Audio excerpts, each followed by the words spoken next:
Hi అండి, అందరూ ఎలా ఉన్నారు? చాలామందికి వెకేషన్ స్టార్ట్ అయిపోయింది కదా. కొన్ని కంట్రీస్లలో అయితే స్టార్ట్ అయిపోయింది. మాకైతే ఇంకా స్టార్ట్ అవ్వలేదు. జూలై వెకేషను మే 1 నుంచి కొన్ని కంట్రీస్లలో స్టార్ట్ అయిపోయింది. నేను ఒక ఇంపార్టెంట్ విషయం చెప్తానండి. నేషనల్లో కానీ ఇంటర్నేషనల్లో కానీ ఆడపిల్లలు పుట్టింటికి ఎందుకండి వస్తారు? హ్యాపీగా అమ్మతోటి, అక్కతోటి, అన్నయ్యలతోటి, అన్నయ్యల పిల్లలతోటి, అక్క పిల్లలతోటి ఎంజాయ్ చేయడం కోసమే కదండి వస్తారు. వాళ్ళ వెకేషన్ని మీరు ఎప్పుడు కూడా పాడు చేయకండి. మీకు ఏమైనా గొడవలు ఉంటే తర్వాత చూసుకోండి. వాళ్ళు వచ్చారు, మీరు వాళ్ళతో కలిసి ఎంజాయ్ చేయండి. పాత గొడవలు ఎప్పుడు కూడా బయటికి తీయొద్దు. అది అయిపోయింది, ఫినిష్, లీవ్ ఇట్. వాళ్ళు ఏదన్నా అకేషన్ చేసుకోవడానికి వచ్చినా మీరు సపోర్ట్ చేయండి. ఎన్ని గొడవలు ఉన్నా పక్కన పెట్టేయండి. తర్వాత ఎప్పుడూ జరిగేవే కదా. పుట్టినప్పటి నుంచి కొట్టుకుంటున్నాం, తిట్టుకుంటున్నాం, ఉంటున్నాం కదా. కానీ ఆ గొడవలు పెద్ద చేసుకోకండి, ఓకే? ఇంట్లో అమ్మ అనే మనిషి సరిగా ఉంటే 100 మంది పిల్లలనైనా పెంచగలదు. కుటుంబాన్ని విడగొట్టాలంటే అమ్మ వల్లనే అవుతుంది. ఇది మాత్రం గుర్తుపెట్టుకోండి. నేను ఈ మధ్య రీసెంట్గా కొంతమంది దగ్గర వింటున్నాను, కన్న తల్లే కూతుర్ల కాపురాలను పాడు చేస్తుందంటండి. నీకు ఇది ఇస్తామంటదంట, ఇది ఇయ్యదంట. ఇక్కడ ఉన్నప్పుడు ఇది ఇస్తా అంటది, అక్కడికి పోయిన తర్వాత నేను ఎప్పుడు ఇస్తా అన్నా అంటదని గొడవలు అంటండి.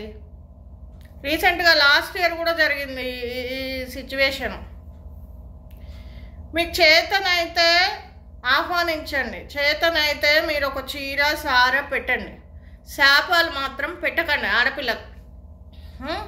అట్లనే వాళ్ళ అమ్మ ఆడిన అబద్ధానికి వాళ్ళ అన్నయ్యలు, వాళ్ళ వదినలు, వాళ్ళ అక్క చెల్లెళ్ళు అందరూ వాళ్ళ అమ్మకు సపోర్ట్ చేసిండ్రు. వాళ్ళ అమ్మ ఆడిన అబద్ధం అని తెలిసాక వాళ్ళందరూ వాళ్ళ అమ్మని అవాయిడ్ చేశారు. వాళ్ళ చెల్లి హస్బెండ్ ఏదో లారీ యాక్సిడెంట్లో చనిపోయిందంట 2 వీక్స్ బ్యాక్. ఎందుకంటే చేపలు పెడతారు, అనవసరంగా చేపలు పెడితే అవి మీకు మీ పిల్లలకే కదా తగులుతాయి. అబద్ధం ఆడి వేరే వాళ్ళ కాపురాలలో నిప్పులు పోయాలని చూస్తే ఆ పాపం మీ పిల్లలకే తాకుతుంది. ఈరోజు కాకపోయినా రేపైనా ఆ శాపం మీ పిల్లలకే అంటుంది, ఓకే? చాలా జాగ్రత్త అండి. వెకేషన్కి వచ్చిన ఆడపిల్లల్ని ఏడిపించకండి. వాళ్ళు ఏ అకేషన్ చేసుకుందామని వస్తారో, వాళ్ళు ఏ ప్లానింగ్ తోటి వస్తారో, వాళ్ళు ఇక్కడ ఏమీ హ్యాపీగా కూర్చోరండి. పొద్దున్నే మొగుడికి బాక్స్ కట్టాలి, పిల్లలకు కట్టాలి, రాత్రికి చూసుకోవాలి. మొగుడిని బాస్ ఏమంటాడో తెలియదు, పిల్లల్ని టీచర్ ఏమంటాడో తెలియదు. అన్నీ చూసుకొని అన్నీ సర్దుకొని ఎయిర్పోర్ట్లో గంటలు వెయిట్ చేసి కస్టమ్స్ దగ్గర క్లియరెన్స్ చేసుకొని నిలబడి 12 గంటలు ట్రావెల్ చేసి 24 గంటలు ట్రావెల్ చేసి వస్తారండి. ఊరికే రారు.